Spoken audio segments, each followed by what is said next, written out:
Ya, sikap yang tidak baik, sikap yang buruk yang harus kita hindari. Nah, di sini kita akan membahas tentang 4 ragam sikap tercela. Yang pertama ada apa, anak-anak? Fitnah. Kemudian ada hoax. Kemudian ada ghibah. Nah, pasti sudah pernah mendengar kata fitnah ya sebelumnya. Sudah. Ada yang tahu fitnah itu apa? Ya, fitnah itu adalah perkataan bohong atau tidak berdasarkan kebenaran yang ditujukan untuk menjelekan orang lain. Gitu. Kemudian ada hoax. Hoax itu apa, anak-anak? Berita bohong. Berita bohong, benar sekali. Nah, berita bohong ini seringkali kita jumpai di kehidupan nyata ataupun di media sosial. Oleh karena itu, sebelum kita menerima informasi, kita harus mencari informasi tersebut. Apakah benar ataukah tidak? Kemudian ada namimah. Ada yang tahu kan lagi namimah? Iya, benar sekali, adu domba. Nah, adu domba ini adalah menjadikan seseorang yang sepaham menjadi berselisih. Misalnya nih, Mbak Hana sama Mbak Fit kan temenan ya, sepaham, sefrekuensi. Kemudian ada Mbak Arini.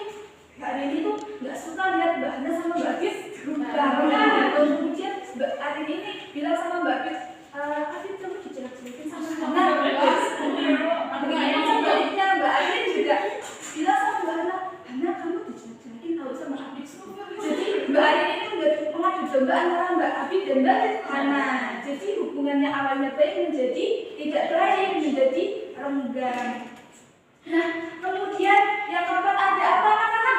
Gibah. Coba siapa yang sering gibah? Ibu. Iya, kira-kira gibah itu apa ya?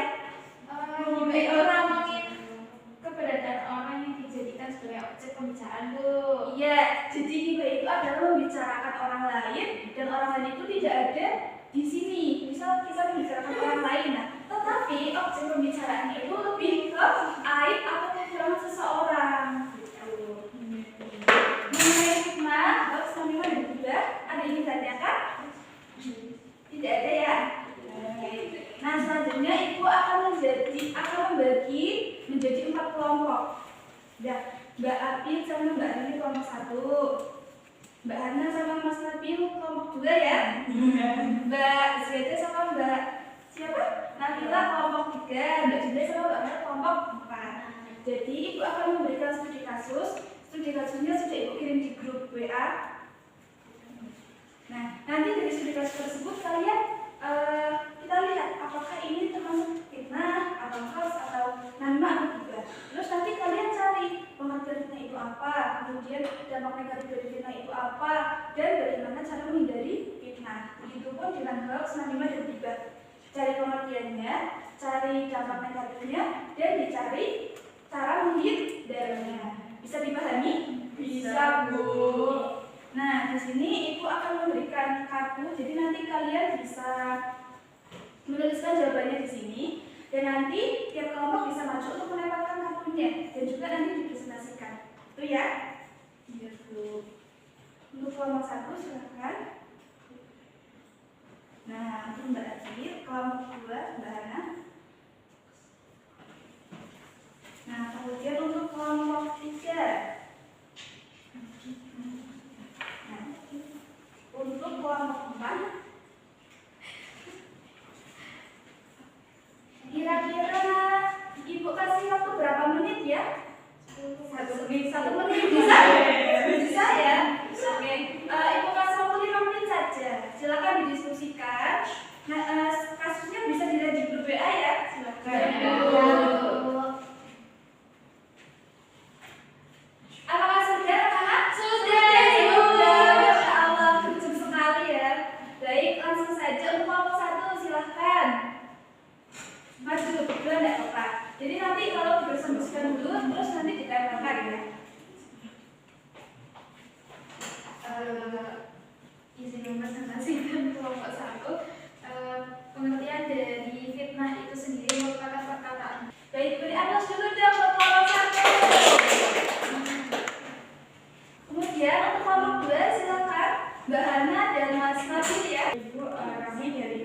kelompok 2 mendapatkan soal mengenai ya, terima kasih. Beri aplaus dulu buat kelompok 2. Bagus sekali ya untuk kelompok 2. Selanjutnya untuk kelompok 3 silakan. Kami dari kelompok 3 ini tentang kalimat yang pengertiannya. Ya, terima kasih untuk kelompok 3. Beri aplaus dulu dong. Selanjutnya silakan kelompok 4. Teman dari kelompok 4 yaitu pengertian gibah suatu pembicaraan dengan Ya, terima kasih untuk kelompok 4. Beri aplaus dulu. Jadi terima kasih untuk kelompok 1 dan 2, 3 dan 4. Terima kasih untuk jawabannya sudah tepat sekali. Ada pengertian, ada dampak negatifnya, dan ada cara menghindarinya. Di sini bisa dipahami? Bisa. Baik. Selanjutnya kita akan main games. Di sini Ibu sudah punya papan namanya Secret Number. Nah, di sini sistemnya seperti tadi masih kelompokan dan kelompoknya sama ya, seperti yang tadi maju. Jadi nanti perwakilan kelompok ambil undian, kita kocok undian, kemudian kita lihat dapat nomor berapa. Misal dapat kelompok 1. Nah, kita lihat kodenya di dalam satu ada huruf apa, misal ada huruf D, berarti D. Jadi kelompok 1 harus mengambil tantangan dan harus menjalankan tantangan tersebut. Misal, nanti kok dapatnya nomor 33, kodenya A, berarti answer. Jadi nanti harus menjawab pertanyaan. Bisa dipahami? Bisa. Kira-kira mau dimulai dari kelompok berapa nih? 2. Silakan Mbak Hana. Ya, dapat nomor berapa? 15. 15 kodenya berarti A. Berarti harus menjawab pertanyaan. Coba diambil dulu Mbak Hana. Pertanyaannya apa? Coba dibacakan. Dimaksud dengan fitnah? Ya, apa Mbak Hana? Silakan dijawab. Perkataan bohong atau tanpa berdasarkan kebenaran yang disebarkan ke khalayak umum, Bu. Ya, benar sekali. Tepuk tangan untuk Mbak Hana. Selanjutnya mau kelompok berapa? 1? Iya. Mau? Silakan. Dapat nomor berapa Mbak Adit? 30. Kodenya A, berarti menjawab pertanyaan. Silakan diambil.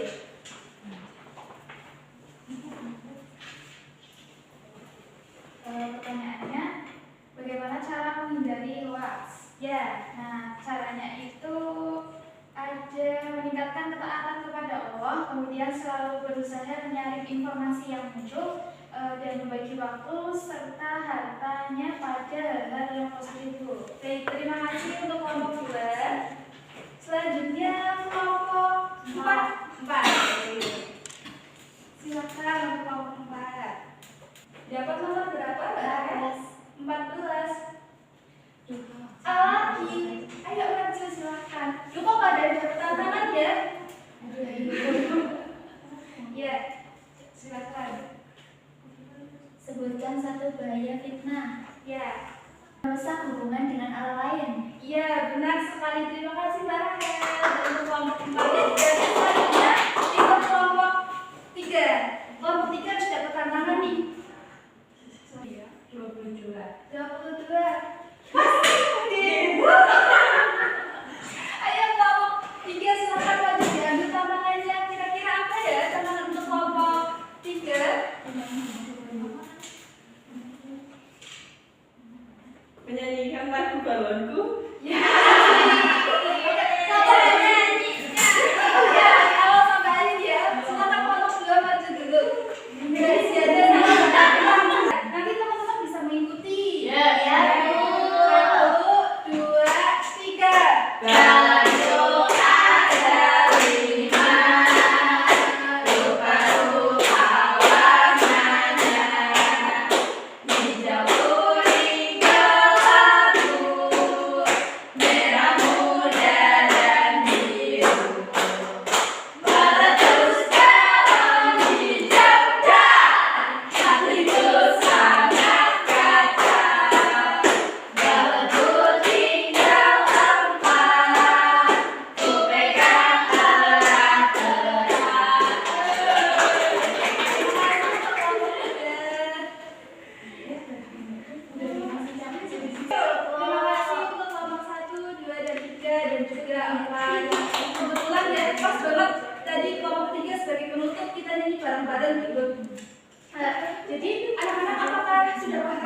lain.